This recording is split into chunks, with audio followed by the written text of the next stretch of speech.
Calvin Coolidge entered politics right away. And he was, just right after getting his law degree, went into practice and then quickly became a Massachusetts legislator. And then eventually the governor of Massachusetts, and then surprisingly was picked to be the vice president of the United States.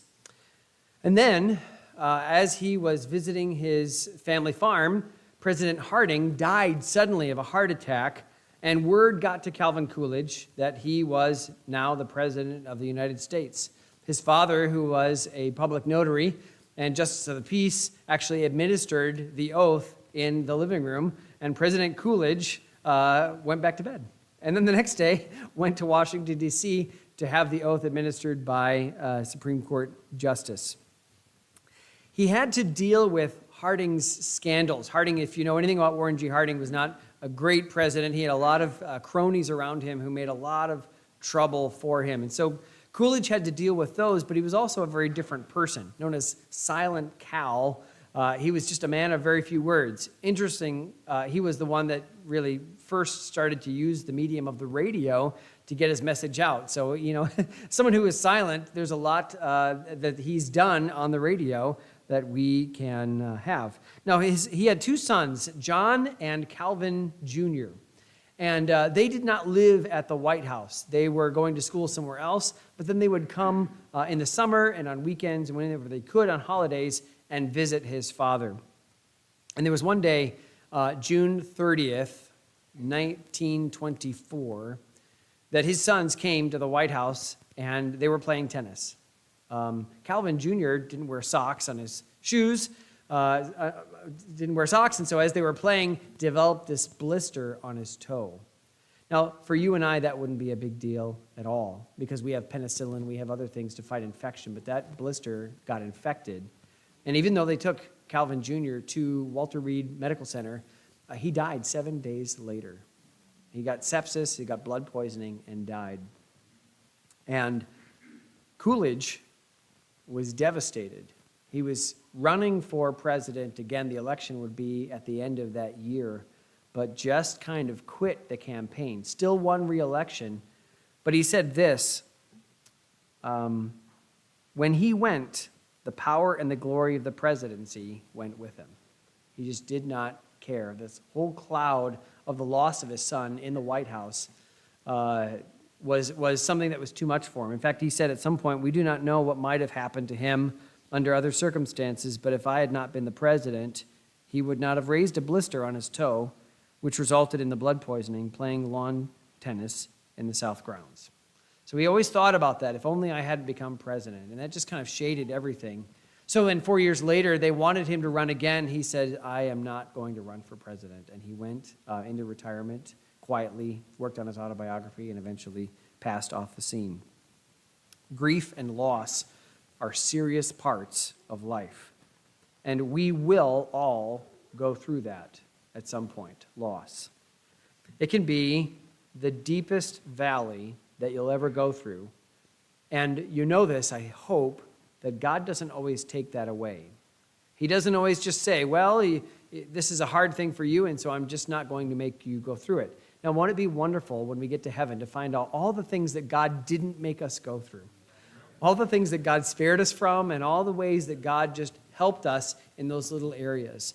But the truth is that we are living in a world where people are going to die and we are going to experience loss and loss in relationships, loss through death, whatever it is, but we're going to go through hard things, and especially in death. H. Norman Wright wrote a book called Experiencing Grief when he lost his son. And he said this, when you enter into grief, you enter into the valley of shadows. There is nothing heroic or noble about grief. It is painful. It is work. It is a lingering process, but it is necessary for all kinds of losses. It has been labeled everything from intense mental anguish to acute sorrow to deep remorse. He mentions the valley of shadows, but in the valley of shadows, I'm glad to tell you, there is a shepherd. In fact, one of the most famous Psalms, Psalm 23, verse 4, yea, though I walk through the valley of the shadow of death, I will fear no evil, for thou art with me. Thy rod and thy staff, they comfort me. Last week, we looked at the death of the prince, Absalom. He had mounted a coup against his father, David. We're We're going through the life of David here on Sunday mornings, and Absalom had tried to go take an army and find his father. David would have killed him, would have probably done what eventually happened to him, but instead, as the army lost and Absalom tried to run away, he got his head caught in a tree, and Joab, the commander, found him and killed him. Joab was the one that made that decision to have him killed. He determined that it would be cleaner and more necessary. He felt probably that David's mind and focus and priorities were skewed by the fact that this was his son, and so made an executive decision, literally. So David is wanting to hear good news of the war and of this coup, but also he wants to hear about Absalom. And it's a really kind of obscure story, one that you're probably not very aware of. One that you probably, as you're reading through the story, you just kind of go by and you don't really think much of it. But there's a lot here, actually. This is probably the most intensive passage on all the things concerning grief. And I'm not trying to pull out of it something that's not there, but I want you to see what is there and give you some help in this. So, first of all, I want to talk about delivering the message of loss. There's this puzzling story about the two runners who have to go tell David, because David has to know. No one can text him, no one can call him. So someone has to literally run the news to David. And according to, here in 2 Samuel chapter 18, look at verse number 19. Then said Ahimaaz, the son of Zadok, remember Zadok is the priest, Ahimaaz and Jonathan were two of the people that went and told David, hey, get out of here. Hushai has prophesied or has given bad advice, and this is your one chance to get away. So that's Ahimaaz, and he's now with them. He's gone onto the battlefield with Joab. There's no record that he fought, but at least he's there. And he says, let me now run and bear the king tidings, how that the Lord hath avenged him of his enemies. He said, let me run, let me go tell David. Joab said unto him, thou shalt not bear tidings this day, but thou shalt bear tidings another day. But this day thou shalt bear no tidings, because the king's son is dead. He's like, this needs a little bit of delicacy.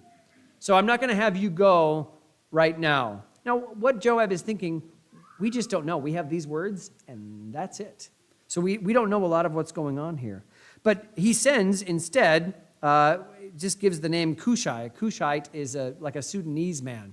So just a man from Africa, who was there with the army and apparently a very fast runner, and that was his job. He would go and deliver messages. So then said Joab to Cushai, go tell the king what thou hast seen. And Cushai bowed himself unto Joab and ran. But Ahimaaz insists on running anyway. Verse 22, then said Ahimaaz the son of Zadok yet again to Joab, but howsoever, let me, I pray thee, run after Cushai. And Joab said, wherefore wilt thou run, my son, seeing thou hast no tidings ready? But howsoever, said he, let me run. And he said unto him, run. I mean, just kind of dismissively, right? Fine.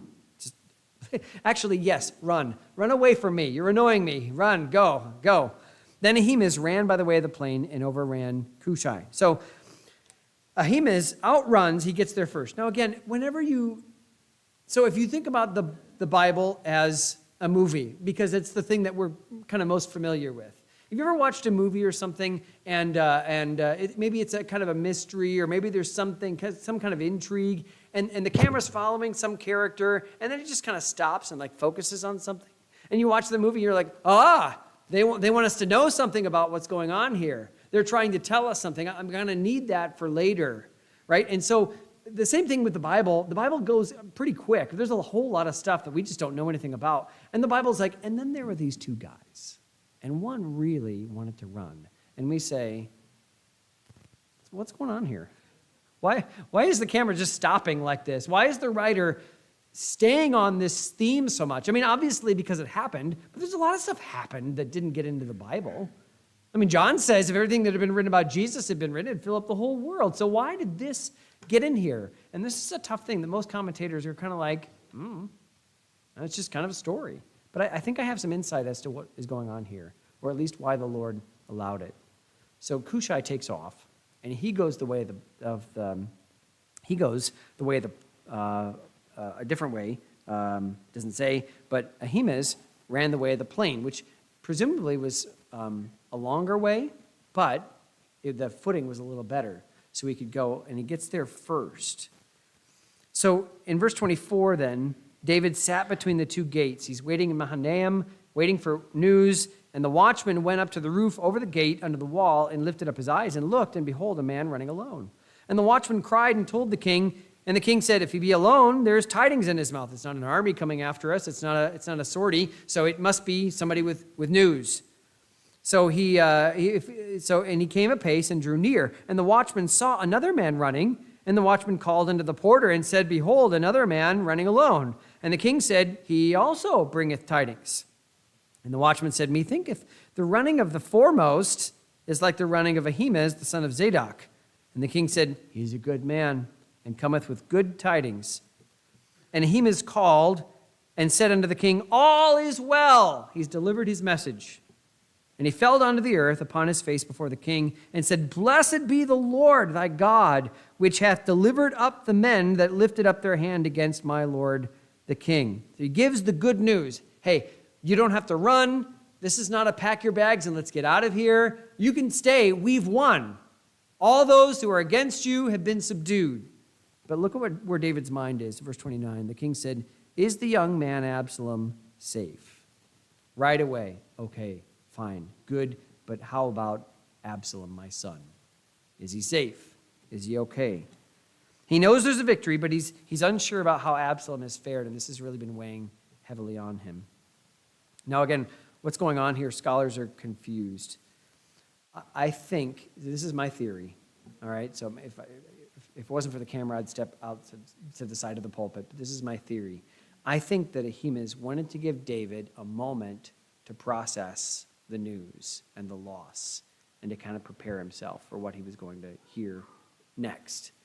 Because Ahimaaz knows that Cushai is going to come. And Cushai, he doesn't care for David like Ahimaaz does. Ahimaaz is part of kind of the administration and family.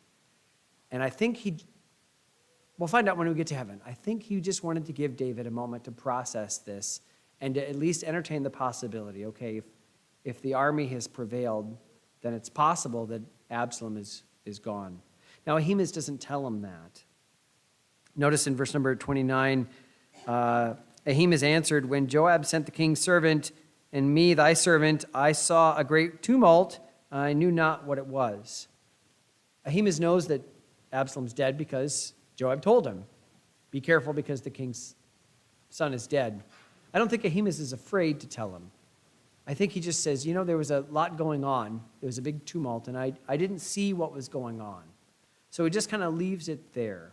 It's nebulous. There's bad news. It's not good for Absalom, but there's just that moment.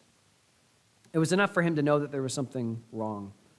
Cushai would come and tell the news. In verse 30, the king said unto him, turn aside and stand here. And he turned aside and stood still. Behold, Cushai came, and Cushai said, tidings, my lord the king, for the Lord hath avenged thee this day of all them that rose up against thee.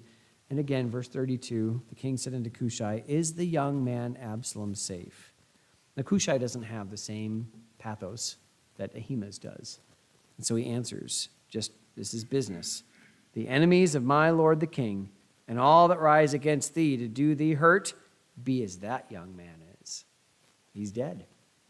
He's dead, and Cushai is maybe even reveling in that a little bit. And I wish all your enemies were like that guy your son is. He's gone. I've seen, personally, God's grace in giving bad news. And maybe you've experienced it. I wish I could be specific with some of the stories that I have. And I'm not going to be able to look at Amy. But there was, you all know, because it was 10 years ago, there was a situation in the church where I had to go and tell some just beloved people in the church that they had lost someone very special to them, very special to me. And the wife was not at home. We knew where she was. She was at work, and so we had to go to the workplace and say, hey, can we go over to the church? There's been an accident, and we just need to talk to you. And she had a lot of questions that I wasn't going to answer. Kind of like Ahima, is just enough for me to put her off and to say, we'll talk about it. I did say, like, your boys are safe, and so it's fine. And I think that was the biggest thing for her. But in between where she worked and the drive here to go sit in my office so that I could tell her the worst news, she later said she was really thankful for that drive because she knew it was bad, and she knew that it was just that moment to get her ready to hear it. And there's just a lot of little funny things like that. Even other people that were involved in that situation, that when they came through, they saw fire trucks at the fire station, but hadn't been deployed. They were just sitting there kind of on the ready, and they knew that something was wrong. You see fire trucks all the time maybe, but there was something about, they just knew something was wrong. It was enough for them to have, by God's grace, just that little moment to prepare themselves. And I've just seen that over and over again. I had a death notification that we had to give. I didn't put all together who it was, but when I was told the young man had died, we went to the address, and it was actually the grandmother. And when I realized who it was that we had to go tell the mother, it was a very hard thing. We had to go to her house. But somehow she had called her mom, and her mom said, just stay where you are. And that was enough for her to say, okay, bad news is coming. Something's not right. And I think I know what it is. And again, just God's grace in that moment to give her just a moment to prepare herself. I've talked with some friends about this, that when the bad news is coming but not here yet, you get to live in this little fantasy land for just a moment where it could be it's something else. It could be just like, have you heard the stock market crashed? Or have you heard, I bought a new car? It could be any number of things. We tell ourselves like, oh, it doesn't have to be that. It could be something else. It could be anything else. It could be something that doesn't have anything to do with me at all, but it could be that, and it probably is. And God just gives you, I can't explain it. I just know that God gives you a little something there to help prepare you. And what a grace. When you get upset with God for allowing that thing to happen, can you look for those little moments where he was with you? You're like, oh, you have to go through this. It's my will, it's my plan for you to walk through this valley, but just know that I'm with you. And I know that you have to go through it, and I'm sorry, but it has to be this way. But I'm going to walk you through it. And there's just these little moments that he gives. And if you're looking for them, you'll find them. And if you choose to be bitter against God, then you'll miss them completely. And you won't get all the comfort that you need. God has thousands of those little graces. This is maybe not helpful at all. Hopefully you'll never have to use this, but I have been trained as a chaplain how to give death notifications and bad news. And can I say that while some people enjoy giving bad news, I do not understand those kind of people. I hate it. I hate giving bad news. But I have learned if you ever have to give bad news, this is totally separate, not biblical at all, but it's wise. Go, first of all, in person. If you can, give bad news in person, never over the phone. If you have to, you have to, especially just the world we're living in.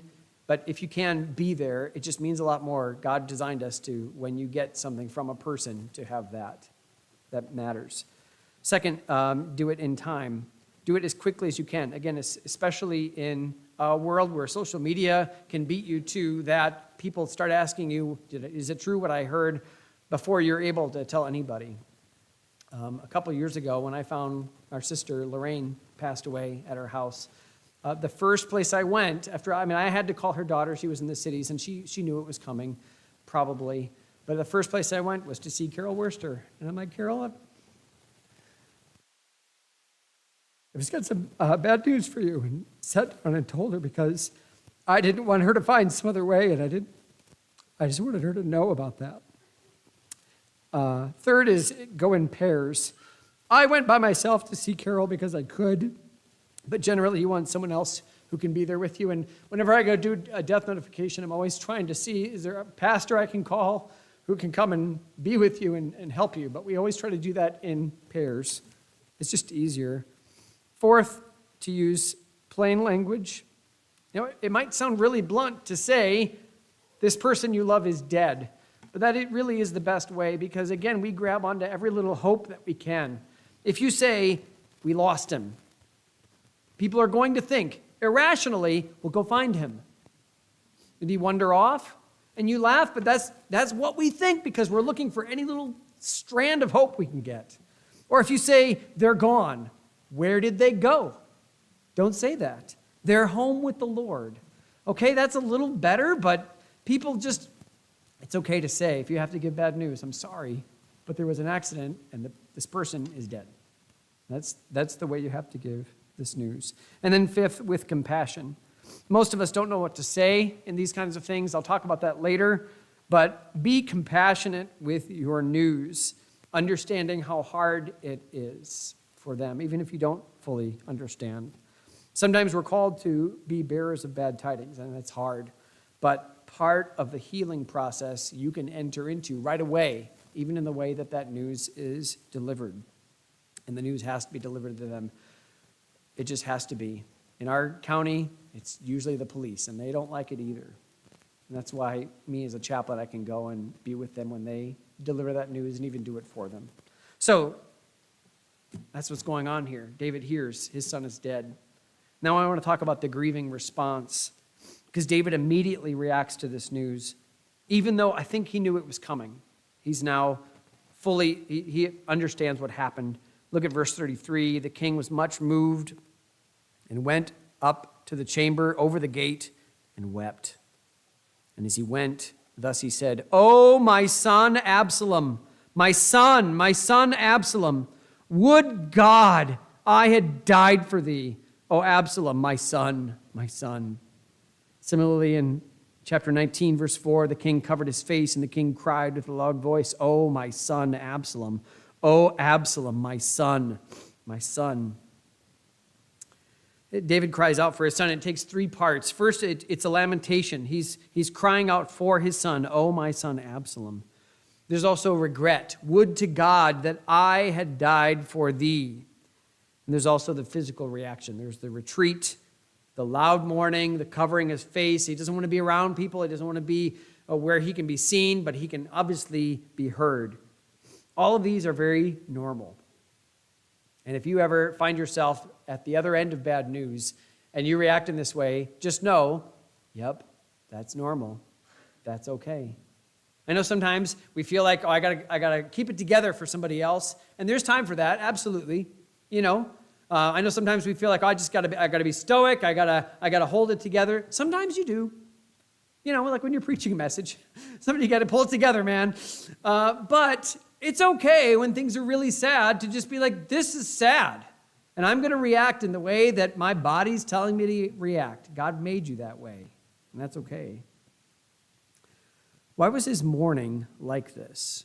Because, we all know, we all saw, even the stuff that, David didn't know at the time, but we know now through the inspired scripture of just the way that Absalom was.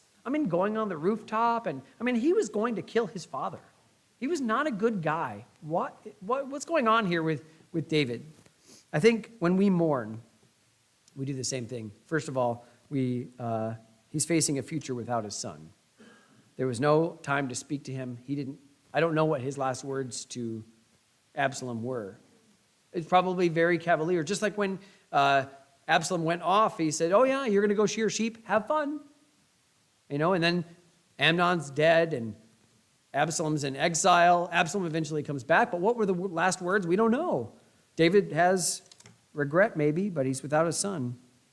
He's also facing a future where his son never repented. And that's hard because he just doesn't know, did he die in his sins? Did he ever have a chance to make it right? We all know from the inspired scripture, no, he didn't. No, there was no remorse. There was nothing like that with him. He went into the grave with hatred in his heart for his father. There's always those questions. Again, I got called out 10 years ago to a place in the area. So a family from the cities were up, and they were four-wheeling and doing some other things. And the son came over a hill. Sun was in his eyes. He didn't see the tree right in front of him. Hit the tree and died instantly. They brought an ambulance and everything out, but there was nothing that could be done for him. And I got called out to go and meet with this family. It wasn't a death notification because they were right there, but to meet with this family. I got there, I think, at like 9 o'clock or 8 o'clock. It might have been earlier than that. Stayed till 2 a.m. I walked with them as they had to call their daughters and say, your brother's gone. But one of the things I remember from that whole interaction, more than anything, was, and we're always pretty careful about, I'll talk about this later, but giving like a sermon. I mean, it's what I do, but it's just you don't do that all the time and really inappropriate times for it. And so they're saying they said to me, we're really concerned about where our son is right now. We don't know if he was right with God. And I said, those are tough questions you're going to be asking yourself over the next week or so. I didn't know them. I can't give them any kind of assurances, right? What do you say? And I remember them both with hurt in their eyes, clinging to each other, staring me down, saying, no, we want to know. Where is he? What do you say? You're like, what did you say? What I said was this. We have no idea what's going on inside the human heart. How many chances we've had to hear the gospel. And I know for many of you, you heard the gospel long before you ever accepted it. You heard that Jesus Christ died for your sins. You heard that all you have to do is believe in him and trust in him, and he'll take all your sins away and give you forgiveness, give you his righteousness. That you have it by faith, not by works. You have it by faith, not by religious things. You heard that maybe before you ever accepted it. They had said that their son had gone to VBS or Sunday school as a little child. And I said, I really believe that God works in hearts and that there's a lot more going on under the surface that we know. Listen, that's no excuse to not give the gospel to people. I'm sure God's working in their heart. It's probably fine. That's not an excuse, but there's hope there because we're looking for every little strand we can. And what I told them was, we don't know in those final moments what's going through someone's mind. I said, I told them this, and I've used this story before, but it's anecdotal, yes, but it was a story about a man who was riding a horse. He was an atheist, and kind of the same scenario where a horse stopped, and he went off the horse and hit a tree, and rather than dying, he was in a coma, and he was in a coma for a long, long time. I don't remember the story. Let's say it's 8 months. In the coma, and when he came out of it, he was a believer in Jesus Christ, and they asked him, when did you trust Christ? He said, when I was thrown off the horse. It was like time slowed down. And I had a moment to think about everything. And I realized that if I were to die, I would be in hell. And I trusted Christ right there. From the horse to the tree, I trusted Christ. It's anecdotal, but listen, those little things. We don't know how God comes and meets with people in those moments. And so that's what I told them. But that's a real fear. What's going on? Did this person ever repent? Did they ever hear? Did they ever understand? And it's a wonderful thing when you get that assurance. When on their deathbed they say, I'm believing, I'm trusting Christ. I've seen that. I hope for it. And some of the people I'm praying for. But we all think about that. He's also facing a future full of unresolved regret. You remember how this whole thing started? I mean, it kind of started when David and Bathsheba sinned against each other, and then David didn't do anything about Amnon, and maybe if he'd done something, Absalom hadn't killed him, and maybe all the bitterness was David's fault because of everything that happened. There's a lot of regret there, and you can't get it resolved because now Absalom's gone. The hardest part of grief is giving up that future that you can't have. It's packing up all those futures that you could have had. They're all gone now. That's one of the hardest things about grief. It's hard to let go of dreams and hopes that you had and plans for the future. It's hard to finally say that will never happen. So what is good grief? Is this what David's doing right now? Is this good? Is there a bad way to grieve? Good way to grieve? It doesn't matter how you grieve as long as you grieve. I would say good grief would look like this. First of all, believing the truth about yourself and about God and about your loved one. The truth is always at the center of healing. The truth is always at the center of healing. If you're going to heal from grief, you can't go into all these questions that don't have answers. We ask them, it's part of the process, but you cannot cling on to those unanswered questions. You have to believe the truth about yourself, that you are loved by God, that he does not do anything to bring us down without good reason as a son of God. Romans 8:28, I preached that message when Daniel died 10 years ago. I talked about Romans 8:28 because we're facing this crisis of a man that we all loved was suddenly gone, and what do we do with a verse like Romans 8:28 that says all things work together for good? And we say, man, it just doesn't feel like that. So we have to work through that. So, but do you believe it or not? You have all kinds of questions about how that can be true, but do you believe it? Start with that, right? Like, I'll believe it when I see all these things come together for good. No. That's not the way it goes. It goes like this. You believe, you trust, and then it shows up. If it shows up, you believe it. You believe the truth about yourself, about God, about your loved one. Here, David wishes that God would have killed him instead. God, if you were a good God, you would have taken me instead of him. Well, that wasn't God's plan. Do you believe that God's good, that he's wise, that he knows what he's doing? That when he makes a decision, who he's going to take and who he's going to leave, that he lets some sit in their sin and rescues, amen, others? Yeah, I mean, are you okay with the fact that God grabs some out and shakes them to kind of get them to see themselves, and other people he leaves to their own devices? That's not between you. I mean, that's not, God didn't ask for your opinion on that. He just makes decisions, and there's free will in there somewhere too. Figure that out. That wasn't God's will. He even sent soldiers to ensure a win. We feel guilty sometimes when we survive, and that's very normal. It should have been me. If only I would have. That's very, very normal. But God decides when we pass, not us. And it was not God's will for David to die on the battlefield instead of Absalom. 2, then, accepting help from others around you.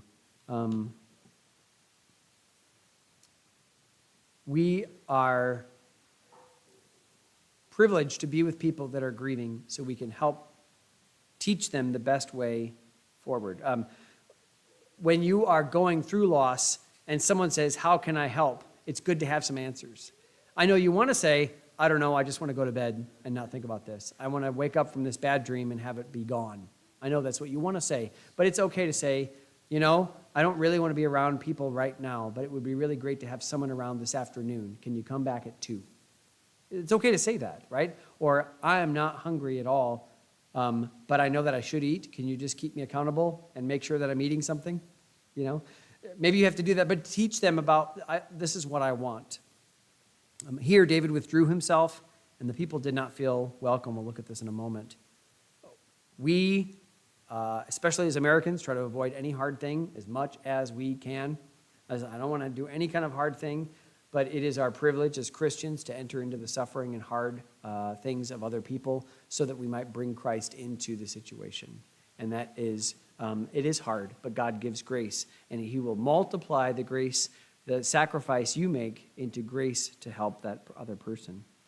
Then also, good grief is walking through the process of incorporating that loss into your life. What does life look like now? Normal is gone. The life that I had before, that's gone. It's like I died and there's someone else in its place, someone without that person. I get that. Okay? But what does the rest of life now look like?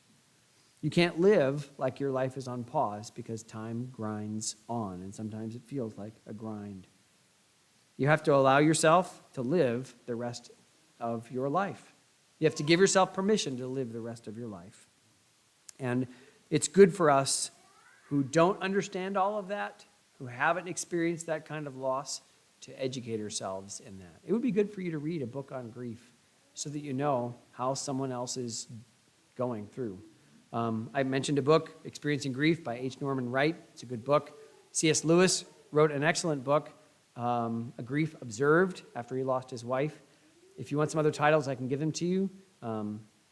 Nels Peterson also has some good titles he can offer you, and that would be really, really helpful for you to just educate yourself so you can be a minister. And I know, like most things, I don't want to get into that. I don't want to climb down into the pit, but people need you to. And you're going to be called on someday to do that, and so it's a good thing. David here is struggling, I think, even with his faith a little bit. He's wishing that God had acted differently. And if we're not careful, that could develop into bitterness and take away our faith. And we as Christians can be used by God to bring them back to faith and a robust relationship with God. So God sends people to help, people like us to help others contextualize. The last thing I want to talk about is the person to help in grief. And let's just say that if you ever have to experience deep grief and sorrow, just pray that someone like Joab doesn't show up. Because Joab hears that David is grieving and he's not happy. He's the commander. He's not sure that the danger's over. Just because Absalom's dead doesn't mean there's not a whole army of people who might be like, well, let's try this again, even without the guy with the long hair. And so the people are defeated. So look at chapter 19. David's weeping and crying. It was told Joab, behold, the king weepeth and mourneth for Absalom. Verse 2, the victory that day was turned into mourning unto all the people. For the people heard say how that day how the king was grieved for his son. Well, we all kind of thought the king would be happy that we won, but here he is grieving his head off that his rebel son that tried to kill all of us died. Verse 3, the people gat them by stealth that day into the city, as people being ashamed steal away when they flee in battle. Meaning this, instead of the celebration of we won, they all kind of acted like they'd lost. They didn't get to celebrate. They just kind of like, they didn't look at each other. You know, I just imagine them kind of like, just kind of putting their head down and everyone like, I don't know what to do. Like we're in our tents. What do we do? We can't, we're immobilized. The king has to give us some things to do, and what are we going to do? And Joab sees all this and thinks, this is a disaster. What am I going to do about this? He probably doesn't think that Absalom deserves mourning. Absalom had been a threat, and Joab saw it that way, and Joab took care of a problem, simple as that. So he goes to tell David, and he tells him some pretty harsh things. And again, just pray that when you have something like this, that Joab doesn't show up. But is there anything that we can find here in talking to those who are in grief? Let me just read what Joab says, verses 5 to 7. Joab came into the house to the king and said, Thou hast shamed this day the faces of all thy servants, which this day have saved thy life, and the lives of thy sons and thy daughters, and the lives of thy wives, and the lives of thy concubines, in that thou lovest thine enemies, and hatest thy friends. For thou hast declared this day that thou regardest neither princes nor servants. For this day I perceive that if Absalom had lived and all we had died this day, then it had pleased thee well. I get the sense that you would have been happy if they would have won and we all would have died. Is that what's going on here? Verse 7, Now therefore arise, go forth, and speak comfortably unto thy servants. For I swear by the Lord, if thou go not forth, there will not tarry one with thee this night, and that will be worse unto thee than all the evil that befell thee from thy youth until now. So again, he's had some grief counseling training in the past. Compassionate Joab. But is there anything that we can find here in talking to those who are in grief? First, notice what Joab doesn't say. This is extra biblical, but here it is. Joab doesn't say nothing. He doesn't just leave him to wallow in his own grief. Others are depending on him, and so he needs to step it in. So that's a good thing. Good for Joab for saying something, not nothing, which is what most of us want to do. Say nothing. We don't want to enter into the house of mourning. It's a sad place, but God calls us to. He didn't say nothing. He also, though, didn't use trite phrases like we are all prone to do. Things like, God must have needed an angel. They're in a better place. Everything happens for a reason. Time heals all wounds. Now, are some of those true? Sure. Is there a time for that? Sure.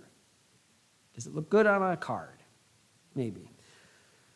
We all think that we're helping, but it's best to not say those kind of hallmarky phrases to someone because it comes off as, I don't understand, I'm disconnected. So I know you're like, well, you want me to say something, but that's all I got. You know, God must have needed an angel, which is like horribly theologically, but I guess it's something, right? So what do we say? What do we say? Well, Joab says some important things. First of all, he reminds David that others are depending on him too.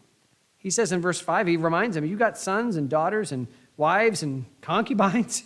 All these people are kind of depending on you, and you're just in here throwing yourself a pretty long pity party. You've lost a son, but you didn't lose everybody else. They still need a dad. They still need a husband. So you owe it to them to get up and do something. You're not being fair to them. They can't lose you too.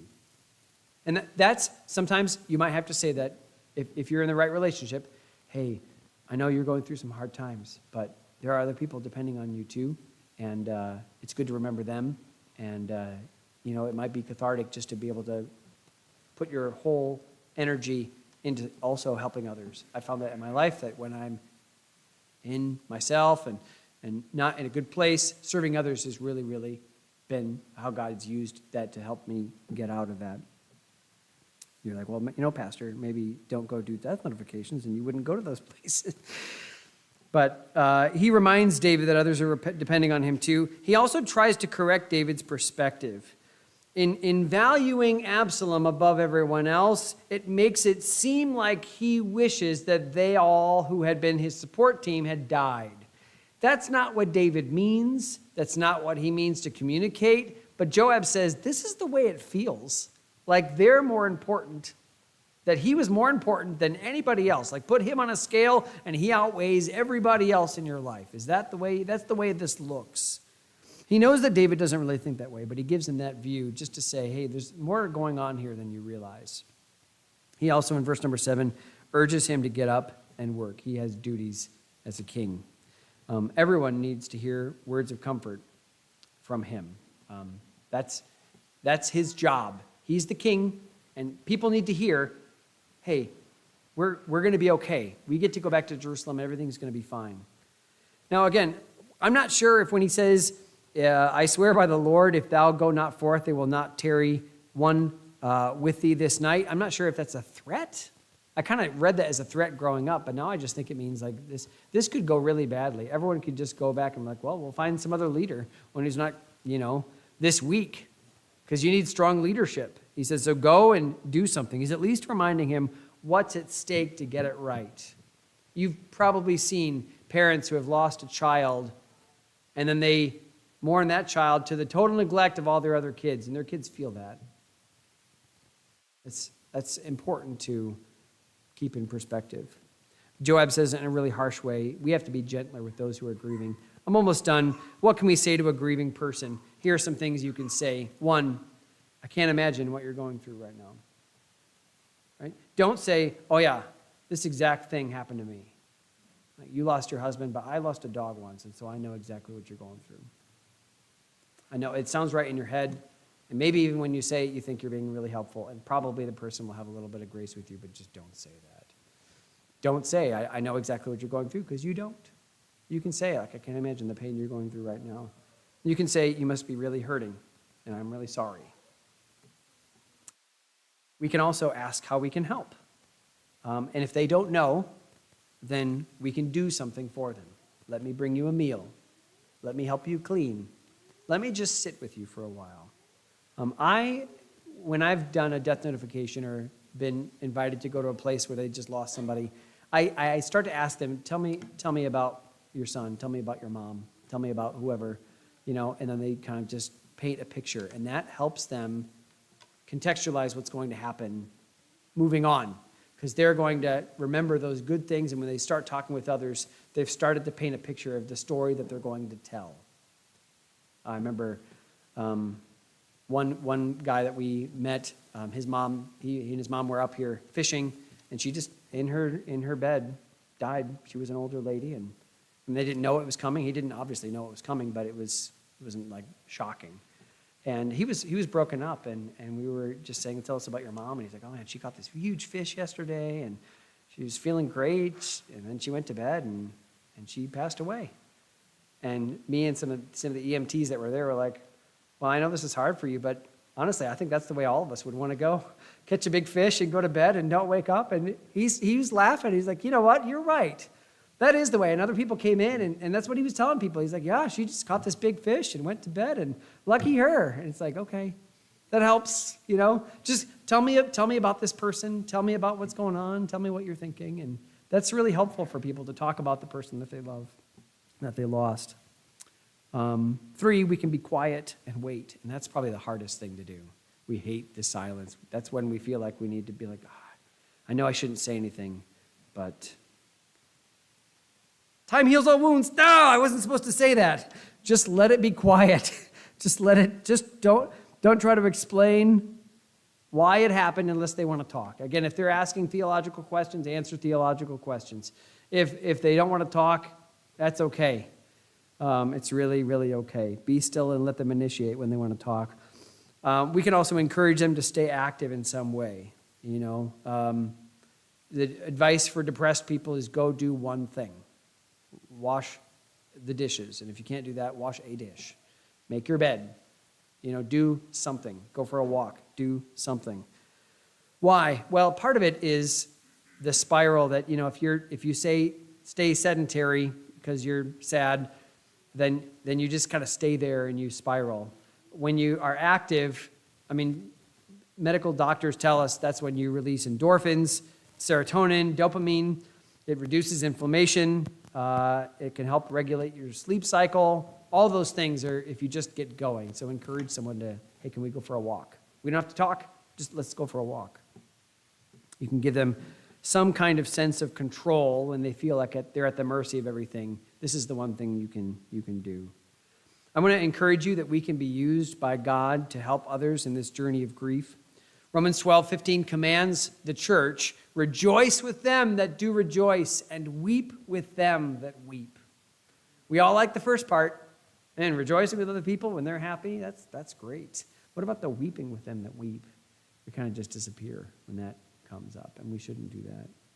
And if you've gone through it, let me just say that God's given you comfort to use to others. 2 Corinthians 1, verses 3 through 5 says this, blessed be God, even the Father of our Lord Jesus Christ, the Father of mercies, and the God of all comfort, who comforteth us in our tribulation, that we may be able to comfort them which are in any trouble, by the comfort wherewith we ourselves are comforted of God.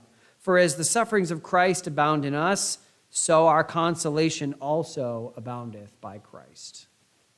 Great verses that say that God puts things in your life for reasons so that you can help others, because other people have to go through this and they just don't have the resources. Paul talks about, I don't want you to sorrow as those who have no hope. He's not saying don't sorrow. He's just saying there's a good way to do this, there's a bad way to do this. And we as Christians, having that hope, knowing who the Lord is, have a different way to grieve. And maybe that God would use you to help with that, whether it's delivering a message, walking through someone with the grieving process. And again, maybe this is a message that you're just going to file away, even for yourself. And I hope not. I hope it's not anytime soon that you have to hear the news of a lost loved one and have to walk through this. But if you do, just remember that there's a whole church full of people that love you. There's a God in heaven who has carefully crafted everything for your good and benefit, even things that don't feel like it. And that God has lessons in his word for us.